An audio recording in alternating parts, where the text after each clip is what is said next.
நீங்கள் அப்படியே மெதுவாக போய் என்ன செய்யுங்க, ஏர்போர்ட்டில் போய் ட்ரெயின் ஃப்ளைட் ஏறி போய் பார்த்து வாங்க. இன்றைக்கி என்ன செய்யலாம், அந்த கோட்டை சுவர், அந்த புலம்பல் சுவர்னு ஒரு சுவர் இருக்கான், அதில் நூற்றுக்கணக்கான யூதர்கள் உட்காந்து என்ன செய்வாங்களாம், அந்த செவுத்தை பிடிச்சு மேசியாவே வாரும், மேசியாவே வாரும், மேசியாவே வாருன்னு என்ன செய்வாங்க, போட்டு தலையில் முட்டி முட்டி முட்டி அழுது கொண்டே இருப்பாங்களாம். அங்கே ஒரு கூட்டம் இன்னைக்கும் அழுது அழுது ஜெபம் பண்ணிக்கிட்டே இருக்கிறாங்க. மேசியாவே வாரும், எங்களை ரட்சியும், எங்களை விடுதலையாக்கும், எங்களுக்கு சமாதானத்தை தாரும், எங்கள் தேசத்துக்கு சந்தோஷத்தை தாரும், எங்கள் தேசத்தில் ஒரு விடுதலை தாரும், எங்கள் தேசத்தில் காணப்படுகிற இந்த பொல்லாத பாவக்கிரியெல்லாம் அழிக்கப்படணும், ஒரு சமாதானம் வேணும் அப்படின்னு சொல்லிட்டு அந்த புலம்பல் சுவரில் உட்காந்து யூதர்கள் என்ன பண்ணுறாங்க, அவர்கள் முட்டி முட்டி அழுது இன்னைக்கு ஜெபம் பண்ணி கொண்டே இருக்கிறாங்களாம். ஆனால் மேசியா வந்துட்டாரு, இவர் தான் நம்மளை ரட்சிக்கிறான்னு இயேசு அப்படிங்கிறத அவங்க நம்பாமல் இருக்கிறாங்க. ஆனால் அந்த இயேசு தான் நமக்கு விடுதலை தருகிறவர். நீங்களும் நானும் அறிந்து கொள்ள கர்த்தர் நமக்கு அந்த மனக்கண்ணை கர்த்தர் திறந்திருக்கிறார். அல்லேலூயா. நமக்கு அந்த ஒரு ஆசீர்வாதத்தை தந்திருக்கிறார். அதனால தான் நம்ம வாழ்க்கையில் என்ன செய்கிறோம், அநேக விடுதலை பெற்றிருக்கிறோம். வியாதியா ஜெபம் பண்ணும்போது ஆண்டவர் அற்புதம் செய்கிறார். பிரச்சனையா, போராட்டமா, பிசாசின் போராட்டமா, பில்லிசூனிய கட்டுகளா, சாபங்களா, வேதனைகளா, கண்ணீரா, துக்கங்களா, ஆண்டவரே என்று சொல்லும் பொழுது கர்த்தர் நம்ம விடுதலை கொண்டே இருக்கிறார். அல்லேலூயா. கர்த்தருக்கு மகிமை உண்டாவதாக. இதை அறியாமல் அன்றைக்கி செய்து கொண்டிருந்தாங்க.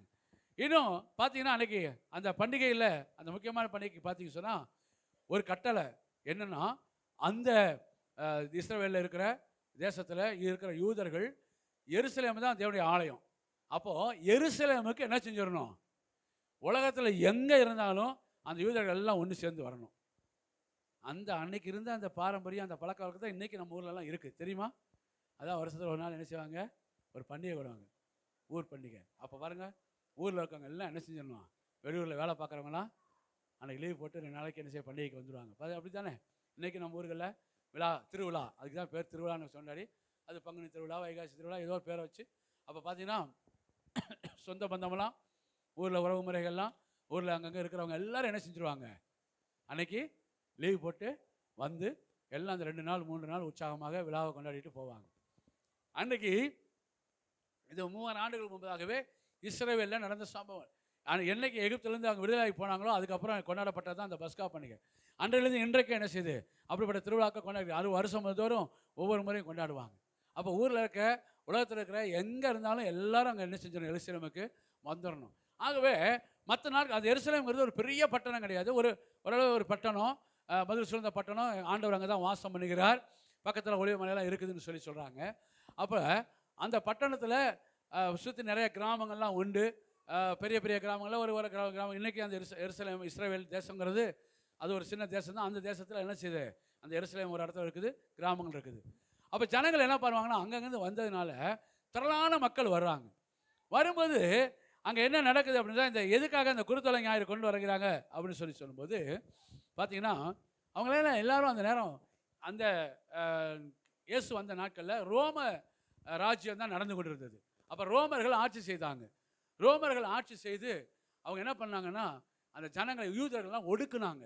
அன்னைக்கு அவங்க யாரும் என்ன செய்யக்கூடாது, ஆமாம், அன்னைக்கு பயங்கர வேதனை, அவங்களுக்கு துக்கங்கள், யாரும் சுயமாக யாரும் செய்ய முடியாது. இப்போ அடிமைத்தனம் மாதிரி இருந்தது.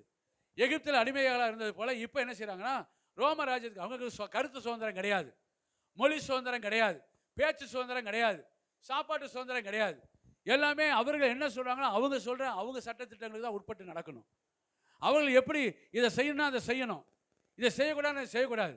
ஆனால் அவர்களுக்குன்னு ஆண்டவர் கொடுத்த கட்டளை என்னென்னா, விக்கிரகத்துக்கு என்ன செய்ய பின்னாடி போகக்கூடாது. அவங்களுக்கு ஆண்டவர் யூதர்கள் கொடுத்த முறைமைகள் என்னன்னா, யாரையும் ராஜாவை வணங்கக்கூடாது, அவங்க மேலே அதிகாரத்தில் இருக்கிறவங்களுக்கு மரியாதை செலுத்தணும், ஆனால் அவங்களை என்ன செய்யக்கூடாது, வணங்கக்கூடாது. இப்படிப்பட்ட சட்டத்திட்டங்கள் இருந்தது. ஆனால் இவர்கள் அதனால் அவங்க வணங்கலை. அது நிறைய உதாரணங்கள் இருக்குது, நான் நேரம் மறுகாய் பாருங்கள். ஆமாம், எல்லாரும் நமஸ்கரிக்கும் போது அவர் நமஸ்கரிக்கலை. ஆனால் அவங்க என்ன செய்வாங்கன்னா, யூதர்களுடைய பாரம்பரியம் இன்றைக்கும் யாரையும் மனுஷனுக்கு முன்பதாக என்ன செய்யக்கூடாது, இப்படி தலையை தாழ்த்தவே கூடாது, மனுஷனுக்கு என்ன செய்யணும், மரியாதை செலுத்தணும், இப்படி தான் சொல்லணும். ஆனால் என்ன செய்யக்கூடாது, பணிந்து கொள்ளக்கூடாது. ஆனால் அன்னைக்கு இருந்த ராஜாக்கள் என்ன செய்தாங்கன்னா, தங்களை எல்லாரும் பணிந்து கொள்ளணும்னு சொல்லி விரும்பினாங்க. அந்த ராஜ்யத்தில் இருந்தவங்க, அந்த ஏரோது என்ன செய்ய, எல்லாரும் எனக்கு என்ன செய்யணும், பணியணும், வந்து நீங்கள் தான் ஆண்டவர் அப்படின்னு சொல்லணும். அவர்களை எல்லாரும் பணிந்து கொள்ளணும், அவங்க காலில் உழணும், நமஸ்கரிக்கணும் அப்படின்னு தான் சொன்னாங்க. ஆனால் யூதர்கள் செய்யாதனால அவங்களுக்கு என்ன செய்தது, சோதனைகள், வேதனைகள், நீ நமஸ்காரம் அவனை அடிக்கணும், அவனை சிறைச்சாலையில் போடு, அவனை காயப்படுத்து கூட்டு அப்படின்னு சொல்லி அன்றைக்கி அந்த மாதிரி தண்டனைலாம் கொடுத்து கொண்டே இருந்தான். இது நமக்கு ஏற்கனவே தெரியும் தான் இப்போயும் சொல்கிறேன்.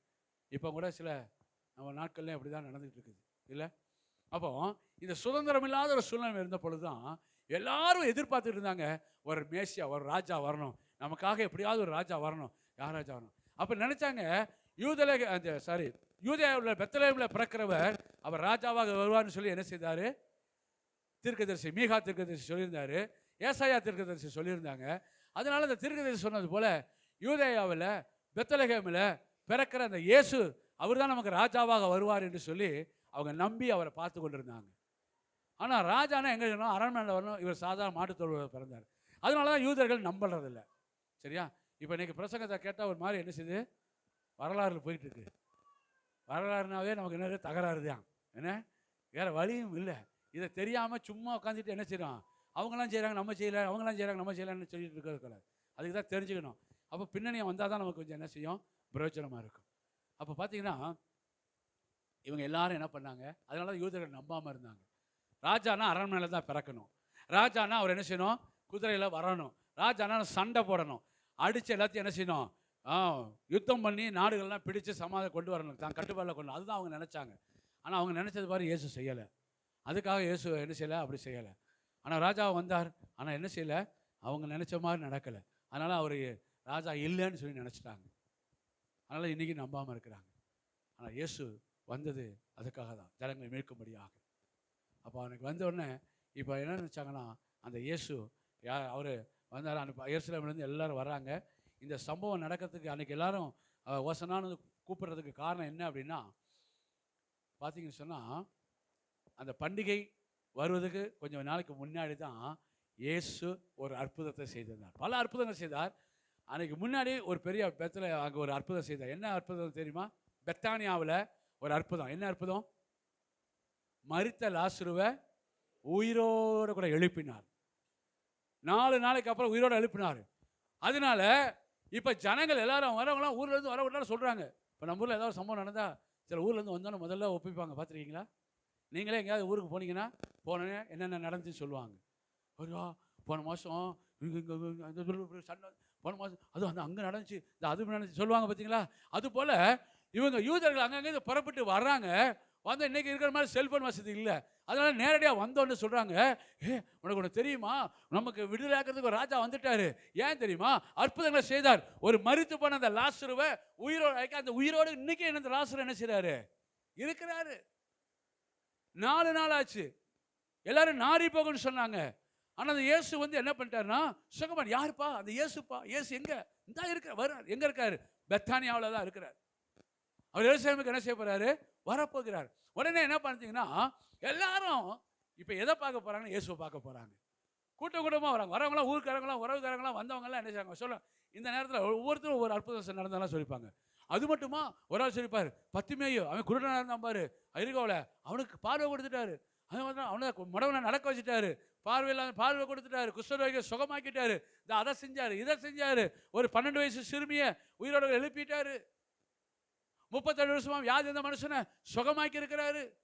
இப்படி அங்கங்க அந்த எருசலேமை சுற்றி அந்த இருக்கிற கிராமங்களில் பட்டணங்களில் எங்கெல்லாம் என்னென்ன அற்புதங்கள் நடந்துச்சோ ஆமென், அதெல்லாம் இங்கே சொல்லிக்கிட்டே இருக்கிறாங்க. சொல்ல வந்த ஜனங்களுக்கு எல்லாத்துக்கும் என்ன செஞ்சுட்டு ஒரு ஆவல். அப்போ அந்த அவரை போய் நம்ம பார்க்கணும், அவர் தான் நம்ம மீட்க வந்த ராஜா அப்படின்னு நினச்சிட்டாங்க. அந்த நாட்களில் இது ஒரு காரியத்தை சொல்ல வரேன். அப்படி சம்பவம் நடக்கும்போது தான் இந்த யூதர்கள் என்ன பண்ணாங்கன்னா, சில இராணுவத்துக்கு எதிராக போராட்டம் பண்ணாங்க. சில புரட்சியாளர்கள் எழும்பினாங்க. அவர்களை எப்படியாவது என்ன செய்யணும், வீழ்த்தணும். அப்படிப்பட்டவங்களாம் ஒடுக்கி அடித்து காயப்படுத்தி கொண்டு சிறைச்சாலைப்பட்டாங்க. அதில் ஒரு ஆள் தான் பரபாஸ். அதில் ஒரு ஆள் தான் யார்? பரபாஸ். அன்றைக்கி அவர் யூதர்களுக்காக அவர் குரல் கொடுத்த அந்த புரட்சியாளர். அதனால தான் அவர் அடித்து என்ன கொண்டு போய் ஜெயிலில் போட்டாங்க. ஸ்தோத்திரம். இன்னைக்கு அப்படிப்பட்ட அந்த இதிலிருந்து விடுதலை கொடுக்கணும்னு சொல்லிட்டு எதிர்பார்த்துருக்கும் போது, அப்போ எல்லா தகுதி யாருக்கு இருக்குன்னா அது இயேசுக்கு தான் இருக்குது. ஏனென்றால் அவர் தான் என்ன பண்ணியிருக்காரு, அற்புதங்களை செய்திருக்கிறார், அதிசயங்களை செய்திருக்கிறார், ரோமாச்சி அவர்களுக்கு எதிராக பேசியிருக்கிறார், பல காரியங்களை செய்திருக்கிறார். அப்படின்றத தெரிஞ்சோடனே அந்த இயேசுவை பார்க்க திரளான மக்கள் போயிட்டாங்க. இப்போ போயிட்டாங்க. போனோடனே இப்போ பார்த்தீங்கன்னா என்ன பண்ணுறாங்க, அங்கே கூட்டம் கூடிருச்சு. கொஞ்சம் கொஞ்சமாக கூட்டம் பார்த்தீங்கன்னா கூடி அநேகர் வந்துட்டாங்க. இப்போ தான் சொல்கிறாரு, இதை நீங்கள் வாசிக்கிறது அதான் நம்ம வாசித்தோம். மார்க் 11 வாசித்தோம். மத்தேயு 21 அதிகாரம் 1 14 வசனங்கள், யோவான் 12 அதிகாரம் 12 15 வசனங்கள், மார்க் 11 அதிகாரம் ஸ்தோத்திரம் அந்த முதல் 10 வசனங்கள், லூக்கா 19 அதிகாரம் 29 40 வசனங்கள். இந்த 4 சுவிசேஷத்தில் எழுதப்பட்டிருக்குது. இந்த சம்பவங்களை நான் சொல்கிற கதையெல்லாம் அதில் எழுதியிருக்கு. கதை கிடையாது, சம்பவத்தை எழுதியிருக்கு. அதை தான் உங்களுக்கு நான் சொல்கிறேன். வீட்டில் போய் நல்லா படித்தவங்க. இந்த 4 எங்கே? மத்தேயு 21 1 வசனத்திலிருந்து, யோவான் மார்க்கு 11 அதிகாரம் 1 10 வசனங்கள், யோவான் 12 அதிகாரம் 12 15 வசனங்கள், லூக்கா 19 அதிகாரம் 29 வசனத்திலிருந்து 39 வசனம் வரை 40 வசனம் வரை. சரியா? இந்த 4 சுவிசேஷங்களும் இது எழுதப்பட்டிருக்குது. அப்போ தான் நடக்குது. இப்போ ஒன்று வாசிப்போம், அந்த வசனத்திலிருந்து அப்படியே நேராக போயிடுவோம். இதோ நான் சொன்னேன், அது இருக்கா இல்லையான்னு பார்ப்போம். மத்தேயு சுவிசேஷம் 21 அதிகாரம், அதில் வாசிங்க.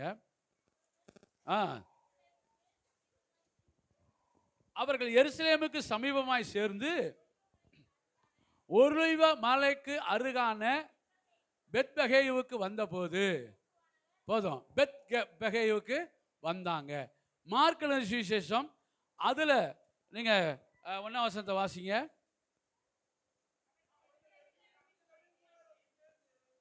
அவர்கள் எருசலேமுக்கு சமீபமாய் சேர்ந்து ஒலிவ மலைக்கு அருகான பெத்பகே பெத்தானியா என்னும் ஊர்களுக்கு வந்தபோது, இப்போ நீங்கள் நல்லா கவனிங்க. அந்த பெத்பகே பெத்தானியா இதுதான் என்ன ஊருன்னா லாசரு அவங்க ஊர். எருசலேமுக்கு பக்கத்தில். இப்போ எப்படி மதுரையில் கள்ளிக்குடி, அதுபோல் ஸ்தோத்திரம் மதுரையில் மேலூர், மதுரையில் உசிலம்பட்டி, மதுரையில் காரியாப்பட்டி அப்படின்னு சொல்கிறாங்களே, அதுபோல் அந்த எருசலேமுக்கு பக்கத்தில் பெத்பகே என்று பெத்தானியா. பெத்பகே பெத்தானியா. இந்த பெத்பகே அப்படின்றது ஒரு பெரிய ஊர், அதில் ஒரு கிராமம். இப்போ கள்ளிக்குடி தாலுகா, அதில் ஒரு கிராமம் அகத்தாப்பட்டி, அதில் ஒரு கிராமம் பொட்டல்பட்டி, அதில் ஒரு கிராமம் சோளம்பட்டி அப்படின்னு சொல்கிறோம்ல. அதுபோல் அந்த பெத்பகேல இருந்தது தான் பெத்தானியா. அந்த பெத்தானியா ஆனால் இன்றைக்கு அந்த பெத்தானியா இல்லை. அது சின்ன ஒரு கிராமம். அது இன்றைக்கி என்ன செய்யலை, வரலாற்றில் அந்த வரைபடத்தில் அந்த பெத்தானியா இருக்குது, பெத்பகே இருக்குது. அதில் அந்த பெத்தானியா கிராமம் என்ன செய்யலை, இல்லை. சரி, கர்த்தருக்கு ஸ்தோத்திரம் உண்டாதாக. இங்கே தான் இயேசு இருக்கிறார். ஏன்னா அங்கே தான் யாரை, லாசருவை மரித்தவனை உயிரோடு எழுப்பி அற்புதம் செய்திருக்கார். அங்கே இருக்கார். அதனால் ஜனங்கள் எல்லாரும் எங்கே வந்துட்டாங்கன்னா, இப்போ பெத்பகேவுக்கு வந்துட்டாங்க, பெத்தானியாவுக்கு வந்துட்டாங்க. அந்த கிராமம் பார்த்தீங்கன்னா இப்போ அப்படியே கொஞ்சம் கொஞ்சமாக திரள் கூட்ட ஜனங்கள் வந்துட்டாங்க. கூட்டமாக வரும்போது இப்போ என்ன நடக்குது, சம்பவம் என்ன நடக்குது இப்போ வாசிங்க. இயேசு என்ன செய்கிறாருன்னா, உங்களுக்கு எதிரே இருக்க கிராமத்துக்கு போங்க. அங்கே பிரவேசித்தோடனே ஒருவரும் ஒரு காலம் கட்டிடாத ஏறிடாத ஒரு கழுதை குட்டி என்ன செய்யும், இருப்பீங்க. அதை என்ன பண்ணுங்க, கொண்டுருவாங்க, அழுத்து கொண்டு வாங்க. சரி, இப்போ பார்த்தீங்கன்னா இயேசு என்ன செய்கிறாருன்னா, அங்கே இருக்கும்போது திரளான கூட்டம் வந்துட்டாங்க. இப்போது அவர் என்ன சொல்கிறாருன்னா, அந்த கிராமத்தில் என்ன பண்ணிருக்கு, உங்கள் எதிரே இருக்கிற கிராமத்தில் கழுதை குட்டி இருக்குது, கழுதை இருக்குது. நம்ம சொல்கிறோம் இப்போ கழுதைன்னா நம்ம பார்வையில் அது என்ன திட்டத்துக்கு ஒரு மிருகம்னு நினைக்கிறோம். ஆனால் அன்னைக்கு கழுதை எதுக்கு வரும்னா, அன்றைக்கு இருந்த ராஜாக்கள் யுத்தத்துக்கு போகும்போது குதிரையை பயன்படுத்துவாங்களாம். யுத்தத்துக்கு போகும்போது எதை பயன்படுத்துவாங்க, குதிரை. அந்த யுத்தத்தில் ஜெயம் எடுத்துட்டாங்கன்னா பவனி வரும்போது எதில் வருவாங்கன்னா கழுதையில் வருவாங்க. நாங்கள் ஜெயம் எடுத்துட்டோன்றது அடையாளத்துக்கு என்ன செய்யுது, பவனி. கழுதைன்னா அதில் கோவேறு கழுதைன்னு சொல்லுவாங்க, குதிரை மாதிரி என்ன செய்யும். அதுக்கு அடுத்து அது கொஞ்சம் கம்பீரமாக கழுதை. அப்போது அதில் பவனி வந்தாங்கன்னா ராஜாக்கள் என்ன செய்கிறாங்க, யுத்தத்துக்கு குதிரையில் போகிறாங்கன்னா யுத்தத்துக்கு போகிறாங்க. ஜெயம் கிடச்சிச்சுன்னா கழுதையில் பவனி எல்லாத்தையும் ஜெயம் அப்படின்னு சொல்லுவாங்களாம். ஏன் அப்படின்னா குதிரை என்ன செய்யும், வேகமாக போகும். எதிராளியை என்ன செய்யணும், அடித்து விரட்டணும். கழுதை என்ன செய்யணும், மெதுவாக வரும். எல்லாரையும் பார்த்து எல்லாரும் ராஜாவுக்கு என்ன செய்வாங்க, நன்றி தெரிவிப்பாங்க. என்னென்னா, தேசத்தில் என்ன செய்தீங்க, ஒரு பெரிய ஆபத்துலேருந்து, ஒரு பெரிய யுத்தத்துலேருந்து எங்களை காப்பாற்றிட்டீங்க ராஜாவே அப்படின்னு எல்லாரும் நன்றி சொல்லணும். இப்போ குதிரையில் என்ன செய்யும், குதிரை ஒய்யன்னு ஒரே ஓட்டம் ஓடி போயிடும். அதனால் எல்லாரும் நன்றி ஏற்றுக்கொள்ள முடியும். அதனால தான் இவர் என்ன பண்ணுவார், ராஜா என்ன செய்வார், கழுதையில் பவனி வருவார்.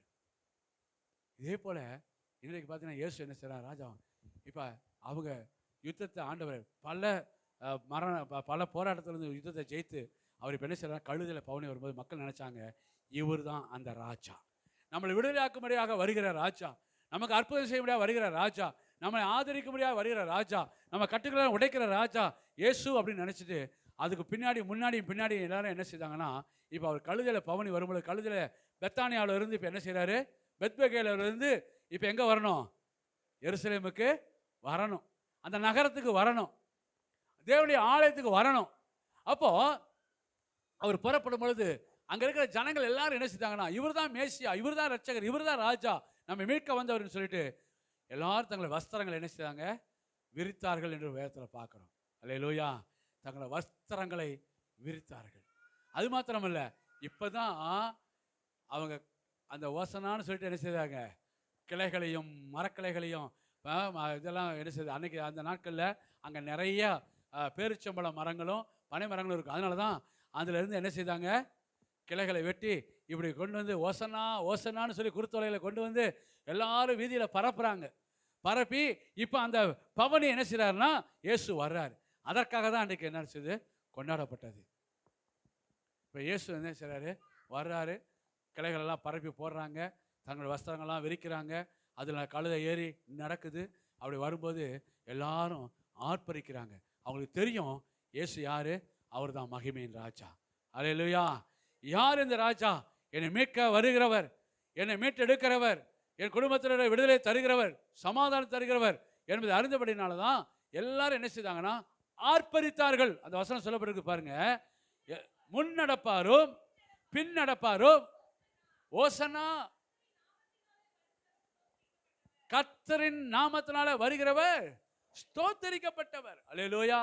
முன் நடப்பாரும் பின் நடப்பாரும் ஓசனான்னு சொல்லி எல்லாரும் என்ன செய்தாங்களாம்? இன்னொரு இடத்துல பார்த்தீங்கன்னா இந்த இதில் ஸ்தோத்திரிக்க அவங்க ஆர்ப்பரித்தார்கள்னு சொல்லி ஒரு வசனம் இருக்கும். ஆசீர்வதிக்கப்படுவதாக உன்னதத்திலே ஓசனா என்று சொல்லி எல்லாரும் சேர்ந்து சொல்லுங்க, எல்லாரும் சேர்ந்து சொல்லுங்க, சொல்லி ஆர்ப்பரித்தார்கள். அல்லேலூயா. ஸ்தோத்திரம். இப்படி சொல்லியே ஆர்ப்பரிப்புங்கிறது மெதுவாக தான் வருது. நீங்க பாருங்க, விடுதலை ஆக்குகிற உன்னதத்தில் ஓசனா, அதான் ஓசனான்னு என்ன அர்த்தம்? ரட்சிக்கிறவர், என்னை காப்பாற்றுகிறவர், என்னை நடத்துகிறவர், என்னை விடுதலை ஆக்குகிறவர். அப்படிங்கும்போது அவர் என்ன செய்யணுமா? ஆர்ப்பரிக்கணும். அல்லேலூயா. ஆர்ப்பரிக்கணும். அதனால தான் ஆராதனையில் என்ன செய்யக்கூடாது? ஆராதனைக்கு வந்து என்ன பண்ணக்கூடாது? அமைதியா சில வந்தோடனே வந்து உட்காந்தோடனே ஆராதனையில் பாட்டு பாடுங்கன்னா இப்படியே உட்காந்துருப்பாங்க. ஏதோ இப்போ தான் சீனாவுக்கு அனுப்பின கப்பல் கவுந்து போச்சுன்னு செய்தியை கேட்டு வந்து அது எப்படா மீட்டெடுக்கிறதுன்னு யோசனையில் உட்காந்த மாதிரி என்ன செய்வாங்க? பாட்டு பாடுவோம், கையை தட்டுவோம், பாட்டு பாடுவோம், வாயை தருங்க, பாடுங்க,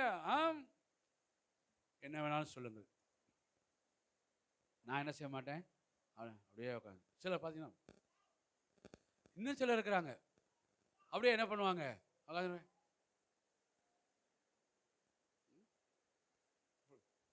அப்போதான் உட்காந்து எத்தனை லைட் இருக்குது, ஃபேன் இருக்குது, எதெல்லாம் ஃபேன் ஓடுது, எதெல்லாம் ஓடலை, ஒவ்வொன்றையும் ஆராய்ந்து பார்த்துக்கிட்டே இருப்பாங்க. எப்போ?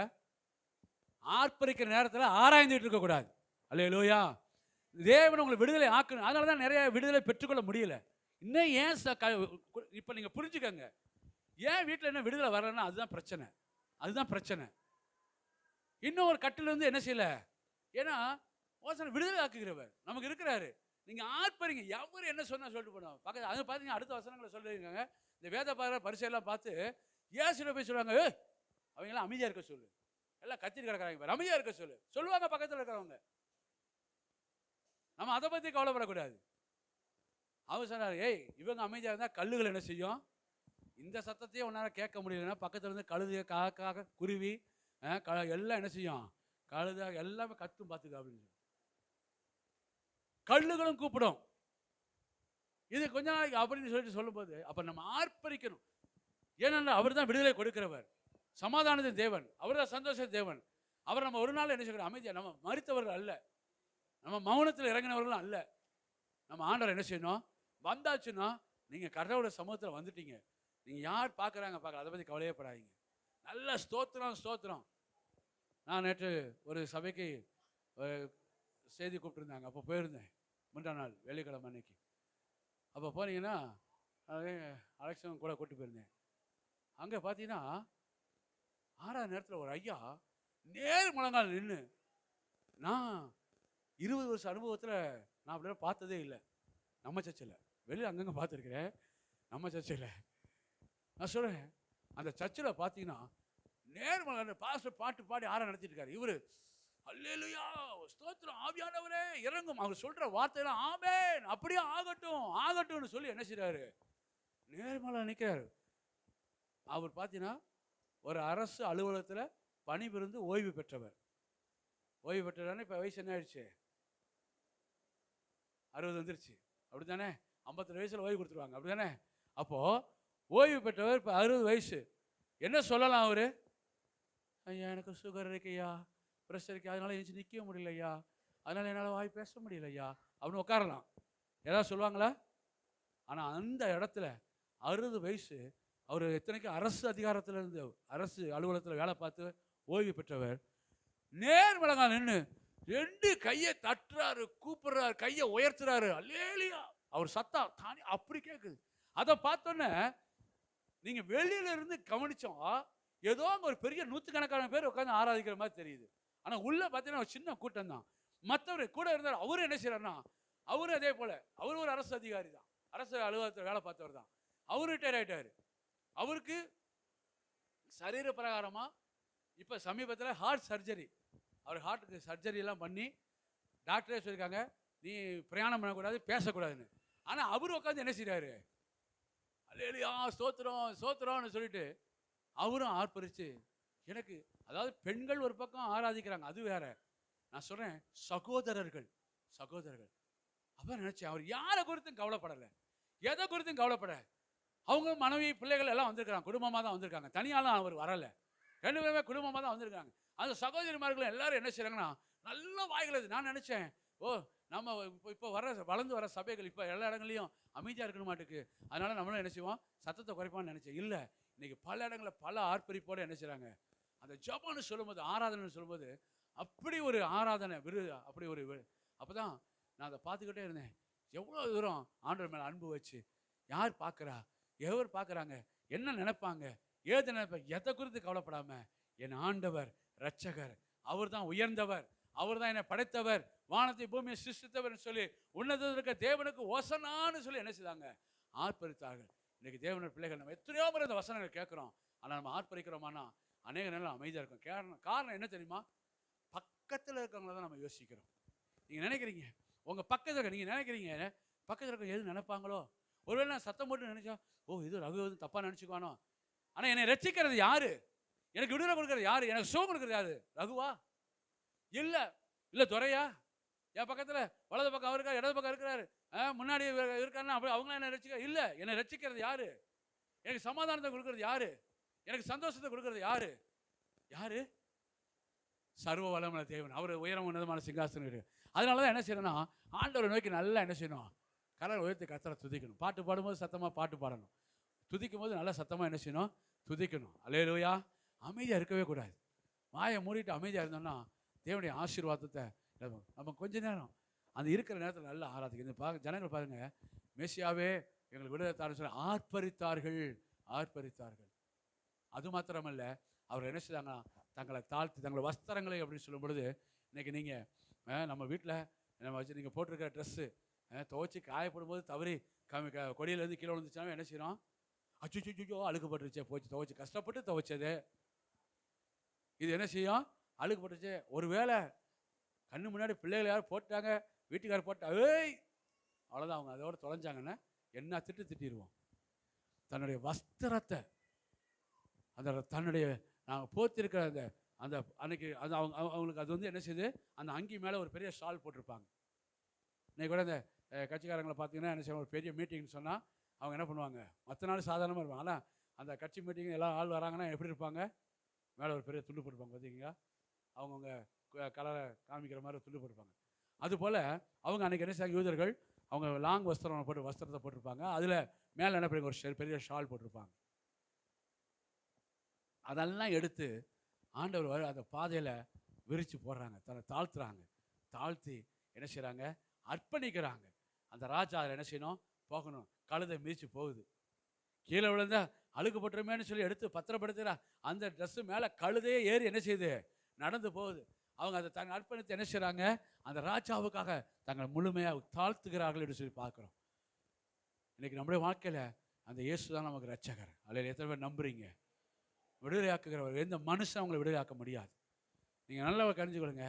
எவ்வளோ பெரிய எத்தனை பேர் படித்தவர்களாக இருக்கட்டும், பெரிய பணக்காரர்கள், எந்த மனுஷனும் அவங்களை என்ன செய்ய முடியாது, விடுதலையாக்க முடியாது. ஆமேன். நம்ம விடுதலையாக்குறது யார் தான்? ஒரே டாக்டர்கிட்ட போகலாம், நமக்கு அற்புதங்கள் செய்கிறது, நம்ம வியாதியை சுகமாக்குறது இயேசு.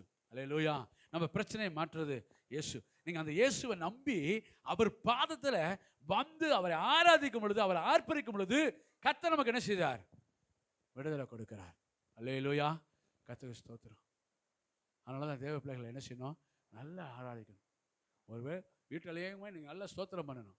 ஒருவேளை பக்கத்தில் இருக்கிறவங்க டிஸ்டர்பன்ஸ் இருக்கு அப்படின்னு நினைச்சேன், ஸ்தோத்திரம் ஸ்தோத்திரம் ஸ்தோத்திரம். உங்கள் காதுக்கு நீங்கள் சொல்கிறது கேட்கணும். என்னது, நீங்கள் பேசுறது உங்கள் காதுக்கு என்ன செய்யணும், கேட்கணும். அப்படி பேசணும். ஸ்தோத்திரம். ஆராதிக்கும் போது உங்கள் சத்தம் மற்றவர்கள் கேட்கணும், அது பரவாயில்ல. உங்கள் காதுக்காவது உங்கள் சத்தம் கேட்கணும். சும்மா என்ன செய்யக்கூடாது, அப்படியே முணுமுணுத்துக்கிட்டே இருக்கக்கூடாது, அமைதியாக இருக்கக்கூடாது. நீங்கள் அமைதியாக இருந்தீங்கன்னா அது பிசாசுக்கு வசதியாகிடும். வந்து ஏறி உக்காந்துருவான். உட்காந்து அப்படியே அந்த ஆர்ப்பரிப்பு, அந்த சத்தம் எல்லாமே உங்களுக்கு தாலாட்டாக மாறிடும். அங்கே அல்லேலூயான்னு சொல்லி ஆர்ப்பரிப்பாங்க, இங்கே உங்களுக்கு என்ன செய்யும், அப்படியே ஆறாரோன்னு சொல்கிற மாதிரி இருக்கும். அதனால தான் அமைதியாக இருந்தீங்கன்னா அப்படியே கொஞ்ச நேரத்தில் பாருங்கள் நாக்கு தொங்கிடும். சில வந்தோடனே என்ன செய்வாங்க, ஜபத்தில் உட்காந்தோடனே நாக்கு இழுத்துக்கும். ஆனால் அது எப்படி தெரியாதோ, ஆத்மாவேன்னு சொன்னோன்னே மட்டும் உள்ளே போயிடும். அது வரையில் என்ன செய்ய மாட்டாங்க. ஆமாம், அந்த தேவ பிள்ளைகள் என்ன அப்போ ஆண்டவர்கிட்ட என்ன செய்யணும், அந்த வாஞ்சி, அந்த விருப்பம் அது இல்லாதனால தான் ஏன் இந்த சோறு வருது, ஏன் துதிக்க முடியல, தேவன் மேலே நம்பிக்கை இல்லை. அதனால தான் வாழ்க்கையில் நன்மை வரமாட்டேங்குது. நம்ம நினைக்கிறது ஒன்று நடக்கிறது தான் போயிட்டு இருக்குது. ஆண்டவர் மேலே நம்பிக்கை. நீங்கள் தேவ பிள்ளைகள் என்ன செய்யணும்னா, என்ன ஆண்டவர் நீங்கள் சந்தோஷமாக என்ன செய்யுங்க, ஆர்ப்பரிங்க. நான் ராஜாவோட பிள்ளை அப்படின்னு சொல்லுங்க. குறைகளை ஆண்டவர் நீக்குவார். நம்ம எப்போ பார்த்தாலும் ஆண்டவர் ஆண்டவர் என் வாழ்க்கையில் கஷ்டம், நஷ்டம், பிரச்சனை, நானோ ஒரு புழு, நானோ ஒரு என்னது தூசி, ஒரு குப்பை, நான் கறிக்கொட்டை, நான் சாம்பல், நான் யாரு, அள்ளி வெளியில் எரியப்படுறதுக்கு, மிதிக்கப்படுவதற்கும், அள்ளி குப்பையில் போடப்படுவதற்கும், இதை சொல்லிகிட்டே இருக்கனால தான் நீங்கள் அப்படியே இருக்கிறீங்க. நான் ராஜாவோட பிள்ளை. அல்லேலூயா. கம்பீர சத்தம் இடத்துல உண்டு. நீங்கள் ராஜா ஒரு பெரிய அதிகாரியோடைய பிள்ளைனா அவன் அப்படியே சொல்லுவான், என்னமோ எங்கள் அப்பா என்ன செய்கிறாரு, எங்கள் அப்பா அந்த ஒரு பெரிய கவர்மெண்ட் ஆஃபீஸர் அப்படியே சொல்லிட்டு இருப்பான். என்ன சொல்லுவான், எங்கள் அப்பா யார் தெரியுமா? சமீபத்தில் வந்து ஒரு நியூஸில் நான் பார்த்தேன். ஒருத்தர் என்ன செய்தான், ஒரு பையன் அவன் வண்டி ஓட்டிகிட்டு போகும்போது ஒரு ஆக்சிடென்ட் ஆகிடுச்சு. ஒரு ஆட்டோ மேலே இடிச்சிருச்சு. உடனே இறங்கினாலும் அந்த ஆட்டோக்காரங்க வந்து என்ன செய்தார், ஏய் இல்லை ஆட்டோ மேலே வந்து வரேன். உடனே அவன் இறங்கின வேகத்தில் பார்த்தீங்கன்னா, நான் யார் தெரியுமா, நீ என்னவா சொன்ன அப்படின்னு சொல்லி திரும்ப போய் காரை எடுத்து திரும்ப அந்த ஆட்டோ மேலே போய் என்ன செய்கிறாரு, டம்முன்னு நாள். ஏன் தெரியுமா, எங்கள் அம்மா யார் தெரியுமா, எஸ்ஐ. எங்கள் அப்பா யார் தெரியுமா, அவர் தான் இன்ஸ்பெக்டர். அப்படின்ற உடனே என்ன செய்யுது பாருங்கள். சாதாரணமான ஒரு அதிகாரி, போலீஸ், ஒரு எஸ்ஐயாக இருக்கிறாங்க, ஒரு டிஏஜி அப்படின்னு உடனே என்ன செய்யுது, அவங்களும் என்ன செய்யுது. இன்னொருத்தர் பார்த்தீங்கன்னா, ஒருத்தர் வந்து என்ன செய்கிறாருன்னா, பார்க்கிங் ஏரியாவில் சண்டை வந்துடுச்சு. அவர் யாருன்னா, நான் யார் தெரியுமா, நான் தான் யார், ஜட்ஜு. ஏங்க என்னவா நீ நிற்கக்கூடாதுன்னு சொல்கிற, உன்னை என்ன பண்ணுறேன் பாருங்க. உடனே அடிச்சு அங்கே காய உடனே கொண்டு போய் என்ன செய்கிற கேஸு. அந்த சாதாரண அதிகாரத்தில் இருக்கவங்களும் அவ்வளோ தூரம் துள்ளுறாங்க. நம்ம ராஜாவோட பிள்ளைகள். நம்ம என்ன செய்யணும், நம்ம அதுக்காக துள்ள தேவையில்லை, ஆண்டவர் நல்லா ஆராதிக்கணும். அல்லேலூயா. அவர் அதான் விரும்புகிறார். நாம் அவரோட பிள்ளை, அவர் நாமத்தை மகிமைப்படுத்தணும், அவர் நாமத்தை உயர்த்தணும். நீங்கள் கம்பீர சத்தத்தோடு நல்லா ஆர்ப்பரிச்சிங்க, நல்லா ஆராதிச்சிங்கன்னா தேவன் நம்மளை விடுதலையாக்க வல்லவர். நீங்கள் சோர்ந்து போனீங்க, அவருக்கு ஒன்றுமே செய்ய முடியாத ஒரு மாதிரி நீ நினச்சிங்கன்னா உங்களுக்கு ஒரு அற்புதம் செய்ய முடியாது. விசுவாசத்தை தேவன் எவ்வளோ நன்மை செஞ்சிருக்கார். அன்னைக்கு மரண போராட்டத்திலிருந்து என்னை விடுதலை ஆக்கியிருக்கிறார்ல, எனக்கு ஆண்டவர் என்ன ஆபத்திலிருந்து எனக்கு துணை கொடுத்துருக்காருல, என் வருத்தத்தில், என் கஷ்டங்கள், என் நஷ்டங்கள், பொருளாதாரத்தில் நஷ்டப்பட்ட பொழுது, பொருளாதாரத்தில் குறையப்பட்ட பொழுது, அந்த இயேசுவை நோக்கி இயேசுவே இயேசுவேன்னு கூப்பிட்டோன்னா அற்புதம் செய்து இன்னைக்கு நல்ல உனக்கு என்ன செய்திருக்காரு, ஒரு நல்ல வாழ்க்கையை கத்த கொடுத்துருக்காருல, அதுக்கு அவருக்கு நன்றி சொல்லு. அல்லேலூயா. எந்த மனுஷனுக்கு அல்ல. இன்னைக்கு நல்ல ஒரு ட்ரெஸ் பண்ணி நல்ல நீட்டா ஒரு வீட்டில் உட்கார்றதுக்கு, நல்ல ஆராதிக்க, நல்ல சாப்பிட்றதுக்கு கர்த்தர் ஆரோக்கியத்தை கொடுத்து உட்கார வச்சிருக்காருல்ல, அவருக்கு நன்றி சொல்லுங்க. ஒருவேளை இன்னைக்கு சபை சரியில்லை, இன்னைக்கு அந்த பாஸ்டர் சரியில்லை, இந்த விசுவாசி சரியில்லை அப்படின்னு சொல்லிக்கிட்டு நீங்க ஆண்டவரை ஆராதிக்காம இருந்தா கர்த்தர் உங்களை என்ன செய்ய மாட்டாரு. அது என்ன என்னைக்கு நினைச்சிருக்கணும், அந்த கஷ்டத்தில் இருக்கும்போது நினைச்சிருக்கணும். அந்த வியாதிப்பட்டப்போ அந்த பாசு ஜோம் பண்ண வரும் பொழுது, அந்த சபை உனக்காக ஜோம் பண்ணும்போது, நீ சரியில்லை, உன் சபை சரியில்லை, நீ ஜோம் பண்ணாதான்னு சொல்லியிருக்கணும். அன்றைக்கு ஆண்டவர் இயேசு நல்லவர், அன்னைக்கு இயேசுன்னு சொல்லும் பொழுது அந்த இயேசு நல்லவர், எனக்கு ஆண்டவர் இயேசு வேண்டாம் அப்படின்னு ஒதுக்கி போயிருந்திருக்கணும். அன்னைக்கு நன்மை பெறுவதற்கு மட்டும் இயேசு, அன்னைக்கு மட்டும் ஆண்டவரோட அற்புதம் வேணும். ஆனால் பெற்றதுக்கு அப்புறம் அந்த இயேசுவை ஆராதிக்கலைன்னா எப்படிங்க ஆசீர்வதிப்பாரு? இன்னைக்கு தேவ சமூகத்தில் ஒப்பு கொடுங்க, ஒப்பு கொடுங்க. ஆண்டவரே, இது ஏதோ நான் பாரம்பரியமா இப்படி ஒரு நிகழ்ச்சியை கொண்டாடிட்டு எல்லாரும் கொண்டாடுறாங்க, நானும் இந்த மாதிரி பணம் இது செய்கிறேன். இப்போ நேரத்தெல்லாம் உங்கள்கிட்ட சொல்லி ஒவ்வொருத்தரும் பண்ணிக்க வித்தியாசமாக வந்திருப்பீங்க. அதை நம்ம அதுக்காக அல்ல, இயேசு எதுக்காக வந்தாரோ அந்த நோக்கத்தை நிறைவேற்றுவதுக்கு நம்ம அர்ப்பணிக்க வேணும். அல்லேலூயா. உண்மையாகவே இவர் என்னை மீட்க வந்த மீட்பை நினச்சிங்கன்னா உள்ளத்தின் ஆழத்திலிருந்து நல்லா ஆராதிக்கணும், நல்ல ஆண்டவர் நாமத்தை மகிமைப்படுத்தணும். அல்லேலூயா. அந்த இயேசு வேண்டான்னா அன்னைக்கு என்ன செய்ய கஷ்டப்படும் போது என்ன வேசம் அப்படின்னு என்ன செய்ய ஆண்டவர் சொல்றாரு, நீங்கள் எந்த மட்டும் 2 நினைவாக குந்தி குந்தி நடப்பீங்க. ஒன்று பாகாலை பின்பற்றி போயிடுங்க, இல்லைன்னா இயேசுனா இயேசுவை பின்பற்றி, தேவனா தேவனை பின்பற்றி வாங்க. அதான் ஆண்டவர் சொல்றாரு. அப்போ இன்றைக்கு நாம் ஒரே நீ இயேசு தான் மீட்பர்னா இன்னைக்கு ஒரு தீர்மானம் எடுத்து அவரை ஆராதிக்க அர்ப்பணிங்க. அல்லேலூயா. இல்லைன்னா பேசாமல் என்ன செஞ்சிருங்க, எனக்கு இவர் மீட்பர் கிடையாது, என்னை விடுதலாக்கினவர் இவர் கிடையாது, விடுதலாக்க வந்தவர் இவர் கிடையாது அப்படின்னா அவரை என்ன செய்யலாம், ஆராதிக்கிறத விட்டுட்டு எதுக்கு பின்னாடி போனால் போயிடலாம். ஆனால் தேவ சமூகத்தில் வருகிறவங்க நம்ம அமைதியாக இல்லை, தேவனை ஆர்ப்பரிக்க வேண்டும். ஆமென். ஆண்டவர் சொன்னார், அந்த ஆர்ப்பரிக்கிற ஜனங்களை பார்த்தா சொன்னார், அவங்க கொஞ்ச நாளில் இவர் தான் பஸ்காவா, அந்த ஆட்டுக்குட்டிக்கு பதில் இவர் தான் மரணம், இவர் தான் மறிக்க போறான்றது அவங்களுக்கு என்ன செய்யலை, தெரியலை. ஆனால் அவங்க ரட்சகர்னு நினச்சிக்கிட்டு ஆராதிச்சுட்டு இருக்கிறாங்க. அது பின்பு உடனே பார்த்தாங்கன்னா இயேசு என்ன செய்கிறாருன்னா, அங்கே பாருங்கள், அவர் வந்தோடனே அந்த கிராமத்துக்கு வந்தோடனே அங்கே மக்கள்கிட்ட அங்கே கூட இருந்தவங்கள்ட்ட என்ன சொல்கிறாருன்னா, அந்த வசனத்தை 2வது வசனத்தை வாசிங்க. எதிரே இருக்கிற கிராமத்திற்கு, அல்லேலூயா, உங்களுக்கு எதிரே இருக்கிற கிராமத்துக்கு போங்க. இயேசு சொன்ன வார்த்தை. நீங்கள் ஆராதிக்க வந்திருக்கீங்க, கர்த்தருக்கு ஸ்தோத்திரம், எல்லாரும் எனக்கு தேடி வந்துட்டீங்க ராஜா அப்படின்னு சொல்லி நான் விடுதலை கொடுப்பேன்னு நம்பி வந்திருக்கிறீங்க. இப்போ என்ன பண்ணுங்க, உங்க எதிரே இருக்கிற கிராமத்துக்கு போங்க. அங்கே போகும்போது எங்க என்ன நடக்கும், அங்கே பிரவேசத்துடனே கழுதைகள் என்ன செய்யப்பட்டிருக்கும், ஒரு கழுதை கட்டப்பட்டிருக்கும், அந்த கட்டை அவிழ்த்து கொண்டு வாருங்கள். இது எதை குறிக்குதுன்னு சொன்னால், இன்றைக்கு இயேசு நம்மகிட்ட சொல்றார், உங்களுக்கு எதிரே இருக்கிற கிராமத்துக்கு போங்கள். இந்த குருத்தோலை ஞாயிறில் நீங்கள் வீணா நீங்கள் இப்படிலாம் டெக்கரேஷன்லாம் பண்ணணுன்றது இல்லைப்பா. நீங்கள் போய் கஷ்டப்பட்டு கிளைகளை வெட்டி மரங்களாகவும் ஒவ்வொரு ஊராக தேடி மரத்தை வெட்டி, பனை மரத்தையும் தென்னை மரத்தையும் வெட்டி ராத்திரி பகலாக உட்காந்து இதெல்லாம் செஞ்சு நீங்கள் கொண்டு வர்றது, அதை நான் விரும்பலப்பா. எனக்கு அதெல்லாம் வேண்டாம். நீங்கள் செய்ய வேண்டிய ஒன்று இருக்குது, என்ன தெரியுமா, நீங்கள் உங்களுக்கு எதிரே இருக்கிற கிராமத்துக்கு போங்கள். அல்லேலூயா. உங்களுக்கு எதிரே இருக்கிற கிராமத்துக்கு போங்க. துறைக்கு எதிரே எந்த கிராமம் இருக்குது, எந்த எதிரே சொல்கிறது பாஸ்டர், நமக்கு எதிரே 78 கிராமங்கள் இருக்குது. அல்லேலூயா. நமக்கு எத்தனை கிராமம் இருக்குது, 78 கிராமம் இருக்குது. நீங்கள் இப்படி திரும்பி பார்த்தா இங்கே 10 கிராமம் இருக்குது பாருங்க. நீங்கள் இங்கிட்டு பார்த்தீங்கன்னா இங்கே 15-20 கிராமம் இருக்குது, இங்கிட்டு பார்த்தீங்கன்னா இங்கிட்டு கிராமங்கள் இருக்குது, 4 பக்கமும் 78 கிராமம் இருக்குது நமக்கு. அல்லேலூயா. அல்லேலூயா சொல்லுங்க.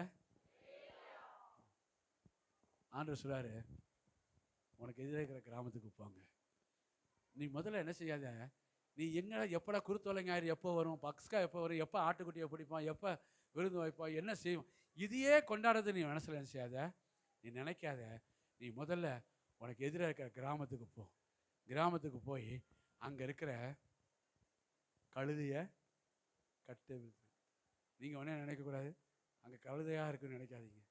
இப்போ நம்ம ஊரில் தேடினாலும் கழுதை கிடைக்காது, எங்கேயுமே இல்லை. முன்னையாவது அங்கங்கே இருந்துச்சு, இப்போ எங்கேயாவது 78 கிராமத்தில் எங்கே இருக்குதோ தெரியல. சாரி, என்ன அர்த்தம் இதில்? என்ன வசனம்? வேதத்தில் அந்த சொல்லப்பட்ட வார்த்தையின்படி நம்ம எடுக்கிறது கிடையாது. அதில் ஞான அர்த்தம் ஒன்று இருக்குது. எதை சொல்கிறாருன்னா, நமக்கு எதிராக கிராமங்களில் இருக்கிற ஜனங்களை நம்ம சந்திக்கணும். அல்லேலூயா. ஜனங்கள் இன்னைக்கு கட்டப்பட்ட நிலைமையில் இருக்கிறாங்க. இன்னைக்கு அநேக ஜனங்களை பிசாசானவன் என்ன செய்திருக்கான்னா கட்டி வச்சிருக்கிறான். அது இயேசுவை சுமக்க வேண்டிய இன்றைக்கு அந்த ஜனங்கள், இயேசு மெய்யான தேவனை ஆர்ப்பரிக்க வேண்டிய ஜனங்கள், ஆராதிக்க வேண்டிய ஜனங்கள், இன்னைக்கு என்ன செய்திருக்கான்னா ஜனங்களை பிசாசு என்ன செய்திருக்கிறான்? கட்டி வச்சிருக்கிறான், தன்னுடைய கட்டுப்பாடுகளை கட்டி வச்சிருக்கிறான். அவங்கள ஆண்டவரை அறியாதபடிக்கு கண்கள் குருடாக்கப்பட்ட நிலைமையில் இருக்கிறது, மனக்கண்கள் குருடாக்கப்பட்டிருக்குது.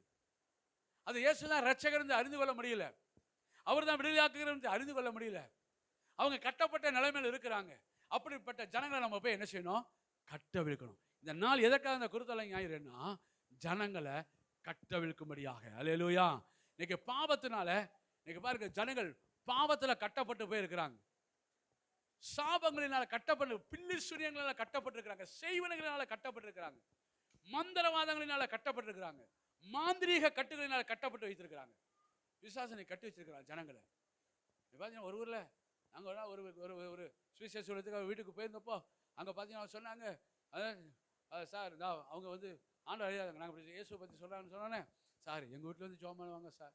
என்ன இந்த அம்மா என்ன செய்யுது? உடனே பார்த்தா அந்த வீட்டுக்கு போனோடனே அந்த அம்மா அப்படியே அவங்களெல்லாம் வாங்க பார்த்தா என்ன செய்யுது? அது ஒரு மாதிரி முறைக்குது, மிரட்டுது. எங்களை பார்த்தோன்னா என்ன செய்யுது? அப்படியே ஆர்ப்பரிக்குது, ஆர்ப்பாட்டம் பண்ணுது. என்ன அப்படின்னா அவங்க சொல்கிறாங்க, யாரோ என்ன செய்வதை செஞ்சு வச்சுட்டாங்க. அதுலேருந்து இப்படி என்ன செஞ்சுட்டு திடீர்னு அப்படி ஒரு நேரம் நல்லா இருக்கு, திடீர்னு ஒரு நேரம் இப்படி என்ன செஞ்சிருது? முரட்டாட்டம் பண்ணுது அப்படின்னு சொன்னாங்க. பாருங்க, இன்னைக்கு கடைசியில் யார் அது சில சொல்லுவாங்க, இவங்க தான் என்னதான் சொல்கிறாங்க. இன்னைக்கு மந்திரவாதத்தினால என்ன செய்கிறாங்க? கட்டியிருக்கிறாங்க, மாந்திரீக கட்டுகள். இன்னைக்கு சிலருடைய முன்னேற்றத்தை தடுப்பதற்கு பிசாசன் மாந்திரிகத்தினால கட்டப்பட்டு வச்சிருக்கிறாங்க. அதுக்குன்னே போய் இன்னைக்கு பணம் கொடுக்குறாங்க. எனக்கு ஒரு நாள் பஸ்ஸில் நான் போய்கிட்டு இருந்தேன், அதில் பார்த்தீங்கன்னா விளம்பரம் பஸ்ஸில், நீங்கள் எத்தனை பேர் பார்த்தீங்களா தெரியல, வசியம் பண்ணுவதற்கு,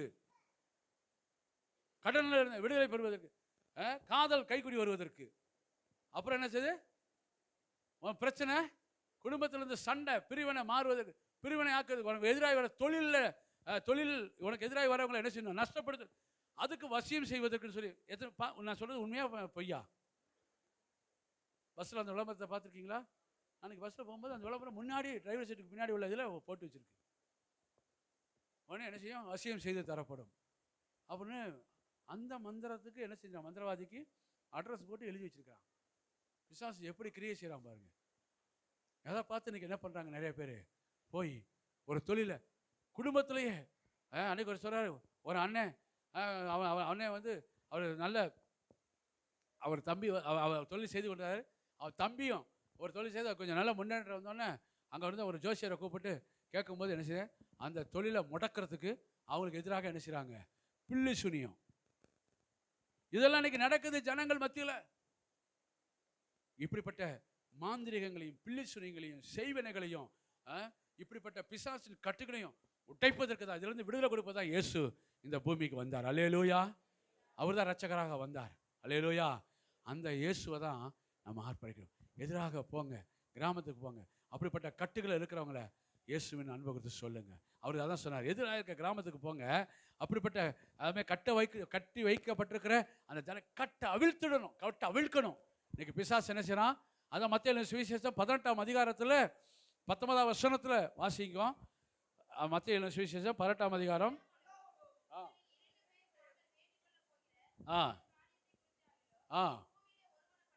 பூமியில ஒருமனப்பட்டிருந்தால் பரலோகத்தில் இருக்கிற பிதாவினால் அது உங்களுக்கு சொல்லுகிறேன்.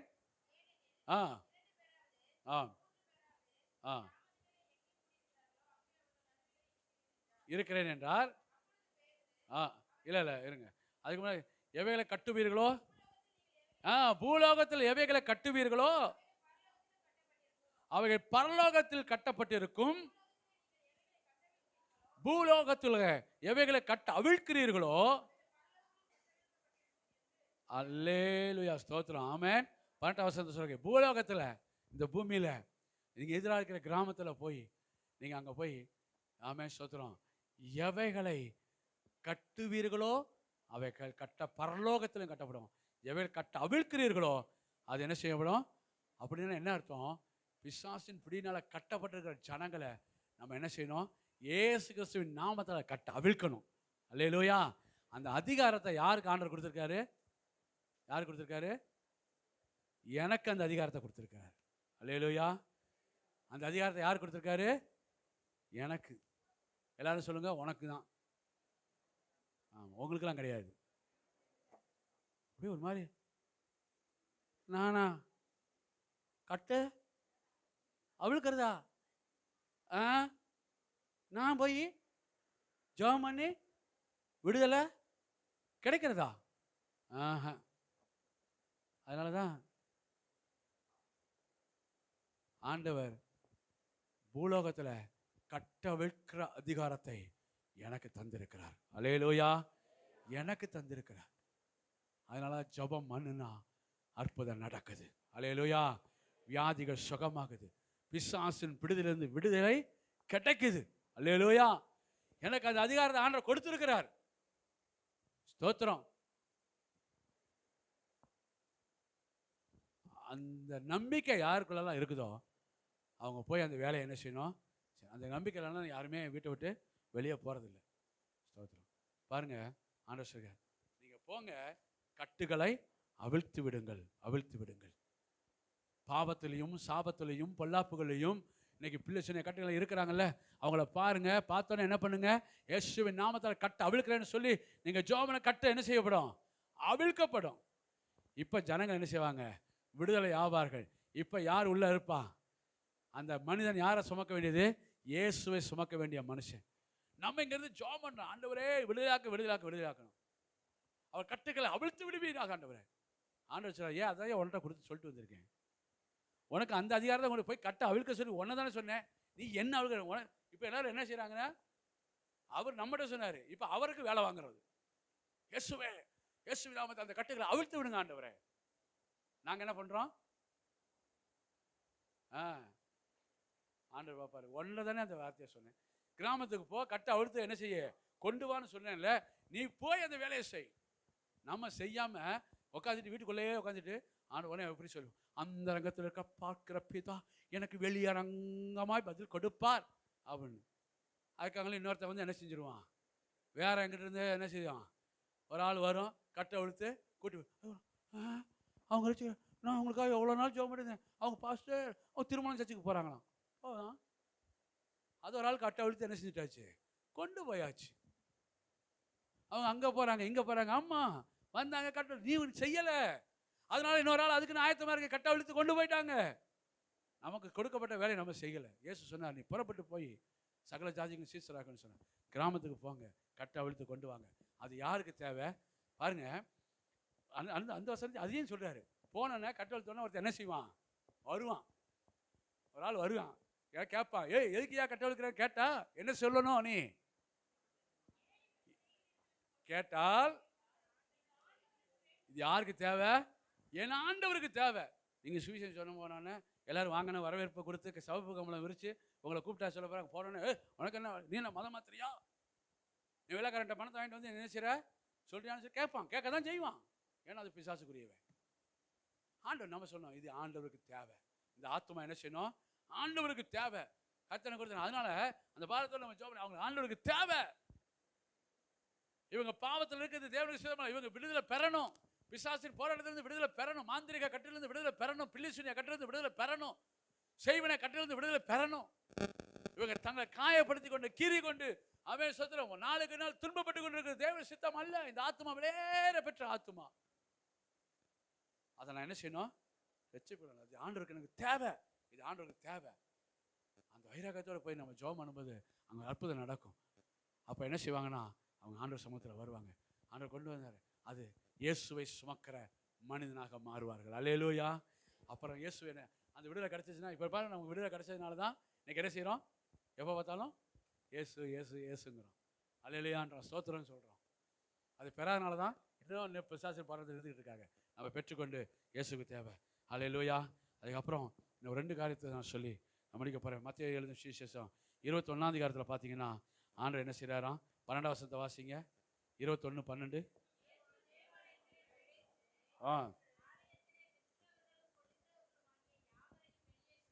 ஆ சரி, போதும். இதை நீங்கள் குறித்து வச்சுக்கோங்க இந்த வசனங்கள்லாம். இப்போ பார்த்தீங்கன்னா இங்கே பாருங்கள், இப்போ வராரு வசனான்னு சொல்லி எல்லாம் விருத்தை தங்களை தாழ்த்துறாங்க, அர்ப்பணிக்கிறாங்க, கொண்டு போகிறாங்க. இவர் கம்பீரமாக என்ன செய்ய கழுதியில் பவனி வந்து எல்லாருக்கும் முன்னெடுப்பார் பின்னெடுப்பார். நம்ம ஈஸியாக சொல்லிட்டு போயிட்டோம். இப்போ முன்னெடுப்பார் பின்னெடுப்பார்னா அங்கே ஒரு ஆள் 2 ஆள் ஒரு 1000 பேர் 500 பேர் கிடையாது, லட்சக்கணக்கான பேர் என்ன செய்கிறாங்க? ஆர்ப்பரிக்கிறாங்க. இப்போ இயேசு என்ன பண்ணுறாருன்னா போயிட்டாரு, போய் எருசலேமுக்கு போயிட்டார். இப்போ இப்போ எங்கே போயிட்டாரு? எருசலேமுக்கு வந்துட்டார். எங்கேருந்து? பெத்தானியாவில் இருந்து இப்போ எருசலேமுக்கு வந்துட்டார். எருசலேமுக்கு வந்தோடனே அவர் நேராக இப்போ எங்கே போகிறாருன்னா தேவனுடைய ஆலயத்துக்கு போகிறார். எங்கே போகிறாரு? ஆலயத்துக்குள்ளே போகிறாரு. போகும்போது ஆலயம் எப்படி இருக்குது?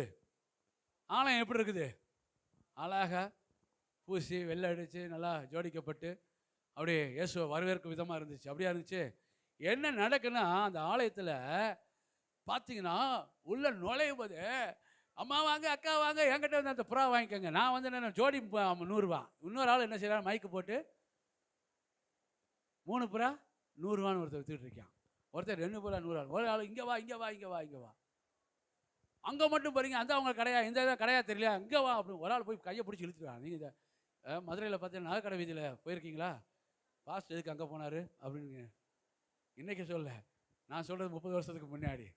ஒரு நாள் என்ன செய்தா 30 வருஷத்துக்கு முன்னாடி அதனால அப்போ போயிட்டு ஒரு டீச்சர், வேறு ஒரு டீச்சர் இல்லைன்னா பாஸ்டமோட சித்தி, அவங்க ஒரு நாள் எனக்கு என்னோடய பாடி கார்டு பயில்வாடாக வந்து கூட்டிகிட்டு போனாங்க. எப்பா நீ என் கூட துணைக்கு வான்னு. சரி, நானும் அவங்க பின்னாடி என்ன செய்கிறேன், துணை கேட்டேங்க நீங்களும் போயிருந்தேன். பார்த்தா ஒவ்வொரு கடை இங்கே வா இங்கே கொஞ்சம் நேரம் விட்டால் என்ன செஞ்சுருவாங்க, 2 பேர்த்தையும் ஆளுக்கு ஒரு கடைகளில் தூக்கிட்டு போய் உட்கார வச்சுருவாங்களாட்டுக்கு. தூக்கிட்டு போகிறது ஒன்று தான் மிச்சம். இங்கே வா இங்கே வா இங்கே வா இங்கே வா. சில கடைகளில் மார்க்கெட்டில் அப்படிலாம் போனால் என்ன செய்வாங்க? இயேசுநாதர் போகிறார் ஆலயத்துக்குள்ளே. அவர் எப்படி பண்ணலாம்? தேவனுடைய ஆலயம் எப்படிப்பட்டதாக இருக்கணும்? நல்ல சோத்திரம் பண்ணுறதா, ஆராதிக்கிறா, நல்ல மனரம்யமாக இருக்க இடமா நினச்சி ஆலயத்துக்குள்ளே போகிறாரு. ஆனால் போகும்போதே அங்கே என்ன செய்யுது? புறா சத்தம், ஆடு சத்தம். ஏன்னா அடுத்து பஸ்கா வர போகுது பார்த்தீங்களா?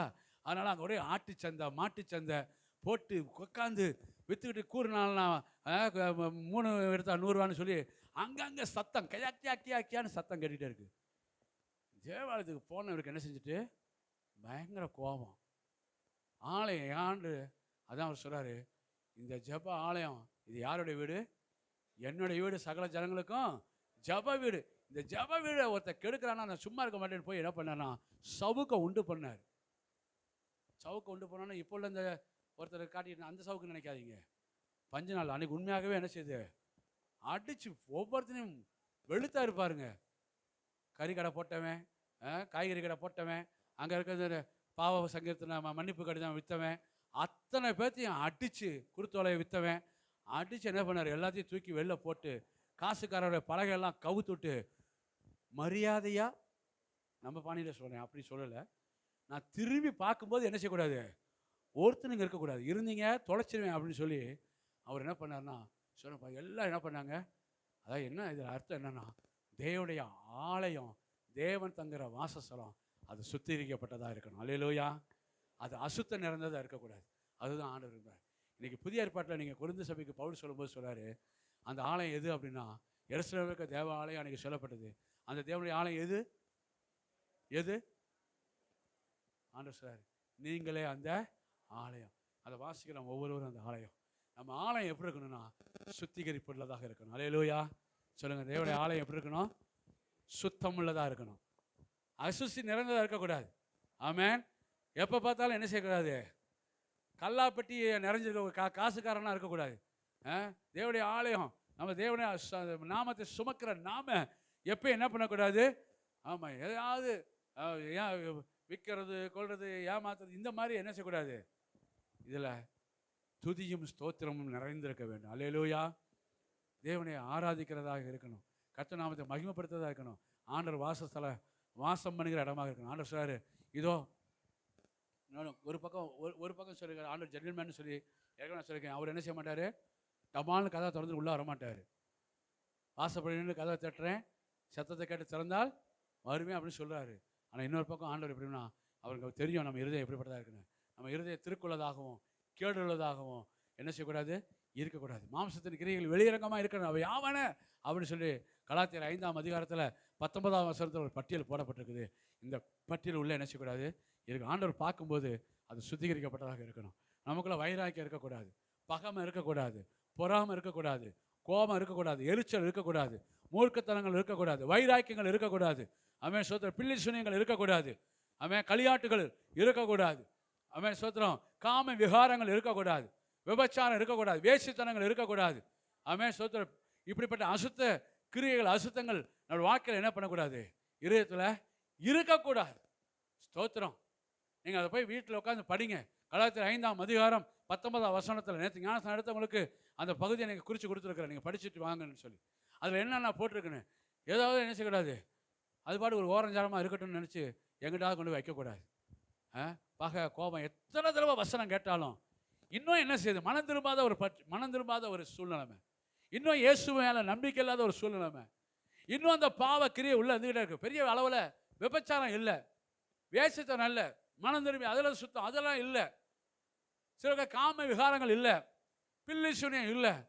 ஆனால் அடுத்து சொல்லப்படுகிற சில கிரியைகள், சிலக்குள்ள பகைகள், வைராக்கியங்கள், கோபங்கள், மூர்க்கங்கள், களியாட்டுகள், எப்போ பார்த்தாலும் ஜாலியாக இருக்கணும், எப்போ பார்த்தாலும் என்ன பண்ணணும், எங்கேயாவது போகணும். சிலர் பார்த்தீங்கன்னா என்ன பண்ணுவாங்க, விடிஞ்சு ஏந்திரிச்சதில் உடனே என்ன பண்ண, இன்னைக்கு எங்கடா போகிறது, எங்கேயாவது என்ன செய்யணும், வீட்டில் என்ன வேலை இருக்கா, சோறு இருக்கா இல்லையா அதை பற்றி பிரச்சனை இல்லை, எங்கிட்டாவது ஊரை சுற்றிக்கிட்டே இருக்கணும், போகணும், புறப்படணும், போகணும், எங்கே போகலாமா அங்கே போகலாமா, அதை செய்யலாமா இதை செய்யலாமா, களியாட்டுகள், வைராக்கியம் இதெல்லாம் இருக்கக்கூடாது. தேவ பிள்ளைகள், ரட்சிக்கப்பட்ட பிள்ளைகளோட வாழ்க்கையில் இதெல்லாம் இருக்கக்கூடாது.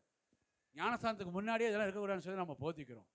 ஞானஸ்தானம் எடுத்ததுக்கு அப்புறம் அதுக்குள்ளே இருக்குதுன்னா ஆண்டவர் அதை அசுசியாக பார்க்குறாரு. ஆண்டவர் சொல்கிறாரு, அவர் கோபம் பண்ணார், உடனே என்ன செய்வார், சவுக்கு எடுத்து, அதனால சில நேரம் அப்பப்போ அடி விழுகுது நமக்கு. அதனால என்ன பண்ணலை, போனால் நம்ம ஒரு அடி வச்சா அங்கே ஒரு அடி விழுந்தோடனே ஐயோன்னு சொல்லி என்ன செய்யுது, கீழே இறங்கி வர வேண்டியதாக இருக்குது. ஆராய்ந்து பாருங்கள். நீங்கள் ஒரு வேலையை ஆரம்பிக்கிறீங்கன்னா ஜெபம் பண்ணுங்க, ஆண்டவருக்கு முன்பாக நான் சரியாக இருக்கேனா, ஒரு தொழில் இயேசுவுக்கு இது வந்து நல்ல தொழில் தானா, ஆண்டவருக்கு பிரியமானது தானா, ஆராய்ந்து பாருங்கள். ஆண்டவர் சமூகத்தில் ஒப்பு கொடுத்து ஜெபம் பண்ணி போங்க. ஆண்டவர் நம்மளை ஆசீர்வதிக்க தான் தேவன் விரும்ப கொள்கிறார் ஒழிய நம்மளை ஆசீர்வதிக்காமல் இருக்கிறது தேவனுக்கு விருப்பம் இல்லை. எல்லாரும் ஆசீர்வாதமாக இருக்கணும். ஆண்டவர் என்ன செய்கிறாரு, என்ன விரும்புகிறாரு, எல்லாருமே ஆசீர்வாதமாக இருக்கணும். நீங்கள் வந்திருக்கிற அத்தனை பேரும் ஆசீர்வாதமாக இருக்கணும். உங்கள் தொழில் நல்ல ஆசீர்வாதமாக இருக்கணும். உண்மையாக செய்யுங்க, தேவனுக்கு உகந்ததாக செய்யுங்க. கள்ள தராசு, ஆமாம் அப்படின்னு வேதம் சொல்லப்பட்டிருக்குது இல்லையா. பொய் சொல்லாது இருப்பாயாக. நமக்கு தேவை லாபம், தேவை. அழகாக வியாபாரம் செய்யணும், லாபம்லாம் வேலை செய்ய முடியுமா சொல்லுங்க பார்ப்போம். உழைக்கிறவங்க அதுக்காக வேண்டிய லாபம் இல்லாமல் எல்லாத்தையும் கொடுக்க முடியுமா, முடியாது. லாபம் தேவை. ஆனால் அதே நேரத்தில் என்ன செய்யணும், உண்மையாக தேவ சம்பந்தம் ஜெபம் கர்த்தர் என்ன செய்வார், அதை ஆசீர்வதிப்பார், அங்கீகரிப்பார். அதுபோல தான் எல்லா விதத்திலும் நீங்கள் செய்கிற வேலைகளில் உண்மையாக இருங்க, படிப்பில் உண்மையாக இருங்க. படிக்க கொடுக்கப்பட்ட அந்த நாட்களில் படிப்பில் உண்மையாக இருங்க. படிக்கிற நேரத்தில் அங்கங்கே வேடிக்கை பார்த்துட்டு விளையாண்டுட்டு கம்மாவுக்கு போய்ட்டு கத்திரிக்காய் வாங்கிட்டு இப்படிலாம் சுற்றிட்டு கடைசியில் வந்துட்டு படிக்கிற நேரத்தில் ஜெயமோ கர்த்தரால் வரும். அதனால தான் 30 மார்க் கொடுக்குறாரு ஆண்டவர். சோத்திரம். ஒழுங்காக படித்தா 70 மார்க் எடுக்கலாம். அந்த ஜெயமாக கர்த்தரால் வந்தனால நீ வாங்கின அந்த 15 மார்க்கு 30 மார்க் அதனால தான் வருது. சோத்திரம். படிக்க வேண்டிய நேரத்தில் படிக்கணும், வேலை செய்ய வேண்டிய நேரத்தில் வேலை செய்யணும். ஸ்தோத்திரம். உழைக்க வேண்டிய நேரத்தில் உழைக்கணும், அதெல்லாம் செய்யணும். அதெல்லாம் விட்டுட்டு ஆண்டவர் என்ன செய்வார், என்னை ஆசீர்வதிப்பார் நினச்சிட்டு உட்காந்துட்டு சும்மா துதிக்காமல் இல்லாமல் இருந்துட்டு ஆண்டவர் என்னை ஆசீர்வதிக்கவே இல்லைன்னா எப்படி ஆசீர்வதிப்பு, செய்யணும் செய்யணும். கர்த்தர் தான் அதில் என்ன செய்யணும், மகிமை. நம்முடைய ஆலயம் சுத்திகரிக்கப்படணும். இதில் நம்ம டாபிக் கொஞ்சம் மாறி இருந்துச்சு, திருப்பி கொண்டு வந்துட்டேன். சரி, ஆலயம் என்ன செய்யணும், சுத்திகரிக்கப்பட வேணும். ஆண்டவர் சொல்கிறாரு 13ஆம் வசனத்தை சொல்லும்போது, என்னுடைய வீடு ஜெப வீடு என்னப்படும் என்று எழுதியிருக்கிறது, நீங்களோ ஆண்டவர் என்ன சொல்றாரு? ஜெப வீடாக வச்சுக்கணும். அதை என்ன செய்யக்கூடாது? கல்லர் குகையாக மாற்றக்கூடாது. அப்படின்னா என்ன அர்த்தம்? திருடர்களுடைய கூடாரமாக என்ன செய்யக்கூடாது? மாற்றிடக்கூடாது. அங்கே அசுத்தம் நிறைந்தவர்கள் வந்து வாசம் பண்ணுற இடமாக நம்ம இருந்துடக்கூடாது. சரீரம் இருந்துடக்கூடாது. நம்ம என்ன பண்ணணும்? சுத்திகரிக்கப்படணும். ஆண்டவர்கிட்ட கேளுங்க, ஆண்டவரை என்ன சுத்திகரின்னு சொல்லுங்கள். கர்த்தர் நம்ம சுத்திகரிப்பார். இன்றைக்கி அது வந்தது நோக்கமே இந்த குருத்தோலை ஞாயிறில் ஆண்டவர் என்ன செய்யறாருன்னா தேவாலயத்தை சுத்திகரிக்கிறார். அல்லேலூயா. அவர் வந்தார், ஆர்ப்பரித்தாங்க, அதெல்லாம் சந்தோஷப்பட்டார். ஆனால் அதில் சந்தின்னு சொல்லி விட்டுட்டு போகலை. அதே மாதிரி நம்ம தேவாலயத்தை போய் இப்படிலாம் செய்கிறோமே, யாரும் என்ன தப்பாக நினச்சிக்குவாங்களோ, காம்ப்ரமைசன் பண்ணுவோம். அதனால் நீ செய்ய வேண்டிய செய்ய ஒரு ஓரமாக கொஞ்சம் வழியை விட்டுட்டு செய்ப்பா. நீ 10 ஆடு வச்சுருக்கிறத 4 ஆடை விற்றுட்டு 6 ஆடை அந்த உள்ளே கொண்டு வச்சுக்க, அப்படி சொல்லலை. காலி பண்ண எல்லாம் காலி பண்ணு. சுத்திகாரம் சுத்தம்னா என்னன்னு என்ன செய்யணும்? உன் இருதயம் சுத்திகரிக்க பண்ணணும். சும்மா என்ன பண்ணிடலாம்? நீ முழு நேரம் இல்லை சினிமாலாம் பார்க்காத. ஆனால் அப்பப்போ என்ன செய்ய? அந்த ரீல்ஸ் வரும்ல, அதை மட்டும் பாரு. இன்னைக்கு பேச இதில் என்ன தப்பு இருக்குது? சிகரெட் குடிக்கக்கூடாது, ஆனால் போதை பொருட்களை பயன்படுத்தக்கூடாது. அதை நீ என்ன செய்ய? அப்பப்போ கொஞ்சம் கூட்டிக்கொள்ளும். கேட்டால் பவுல் சொல்லி திராட்சத்தை கூட்டிக்கொள்ள சொல்லி. அதனால் என்ன செய்ய? நீ அப்பப்போ இப்போ ஒரு புதுசாக ஒரு ட்ரெண்டிங், இப்போ ஒரு புதுசாக ஒரு அன்றைக்கு சோத்திரம், இந்த பேழையை கட்டின நோவா அவர் குடித்து வெறித்து. ஆண்டவர் பேழையை கட்டின நோவா என்ன செஞ்சாரு? குடிச்சு வெறிச்சு. அதனால நம்ம என்ன செய்யணும்? குடிச்சு வெறிச்சிருக்கோம். போங்க, நாளைக்கு எல்லாரும் என்ன செய்யுங்க?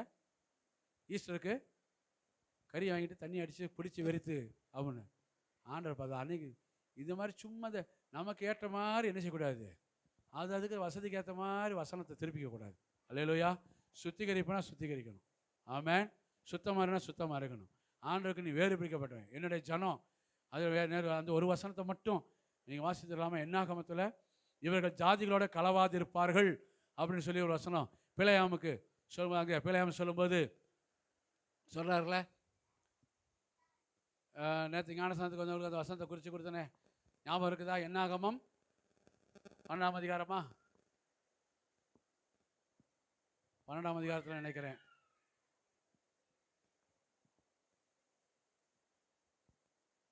அந்த மாமாவுக்குள்ள கட்டை அவுழ்த்து விட்டார். ஒழுங்காக எடுத்து வசனத்தை வாசி. நீ பைபிள் தக்க அதுக்கு தான் அவன் வந்து சொல்லியிருக்கான். என்னாகமம் நேற்று ஞானஸ்தானம் 23 வாசிங்க.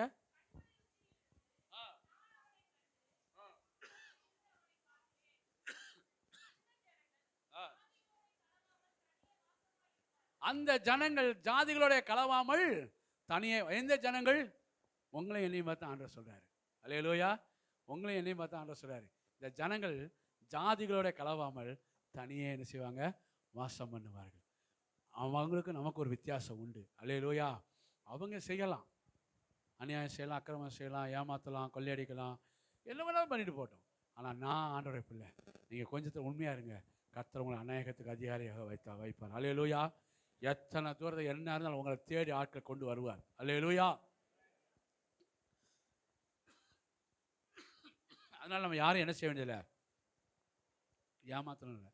ஆண்டவர் அவங்களோட நம்ம ஒத்து போகாமல் கர்த்தருக்கு பிரியமாக இருக்க நம்ம அர்ப்பணிப்போம். இந்த கால வேளையில் இந்த குருத்தோலை ஞாயிறில் ஒரு தீர்மானம் எடுங்க. அதை என்னை சுத்திகரிக்கிற ஆண்டவரே. ஒரு தேவனுடைய ஆலயத்தை என்னைக்கு சுத்திகரித்தார்? அந்த பஸ்கா பண்டிகைக்கு முன்பதாக. இன்னும் பஸ்கா பண்டிகை கொண்டாட 6 நாட்களுக்கு முன்பதாக இயேசு என்ன செய்தார்? இந்த காரியத்தை செய்தார். இதே போல் இன்றைக்கு நமக்கு ஒரு பஸ்கா பண்டிகை. அதுதான் இயேசு கிறிஸ்து உங்களுக்காக எனக்காக சிலுவையில் ரத்தம் சிந்தின அந்த நாள். அது வருவதற்கு முன்பதாக நீங்களும் நானும் என்ன செய்யணும்? நம்ம அர்ப்பணிக்கணும், ஆராய்ந்து பார்க்கணும், நம்ம உள்ளங்களை ஆராய்ந்து பார்க்கணும். நம்ம சரீரத்துக்கு பலமே, நம்முடைய வேதனைகள், ஆண்டவருக்கு பிரியமில்லாத என்னென்ன காரியம் செய்கிறோமோ, அவருடைய பார்வையில், பேச்சில், நடக்கையில், செய்கையில் என்னென்ன செய்கிறோமோ அதெல்லாம் விட்டு நீங்கள் சுத்திகரிக்கப்படணும். அல்லேலூயா. நீங்கள் சுத்திகரிங்க. நான் சவாலோட சொல்கிறேன், இந்த வருகிற பண்டிகை நாளில் இருந்து உங்கள் குடும்பத்தில் ஒரு பெருத்த ஆசீர்வாதத்தை நீங்கள் பார்க்க முடியும். அல்லேலூயா. ஒரு பெரிய விடுதலையை பார்க்க முடியும், சமாதானத்தை பார்க்க முடியும், சந்தோஷத்தை பார்க்க முடியும், ஆர்ப்பரிப்பை நீங்கள் பார்க்க முடியும். இன்னைக்கு அர்ப்பணிங்க. ஆண்டவரே, உம்மை ஆராதிப்பதற்கு நான் புறப்பட்டு போய் கட்டுகள் இருக்கிற அவிழ்ப்பதற்கு என்னை அர்ப்பணிக்கிறேன். ஆண்டவரே, என் சரீரத்தை சுத்திகரி. ஆண்டவரே, எல்லாம் ஒப்பு கொடுத்து ஜெபம் பண்ணலாமா? எல்லாம் எழுதி நிற்போம். ஹல்லேலூயா, ஹல்லேலூயா.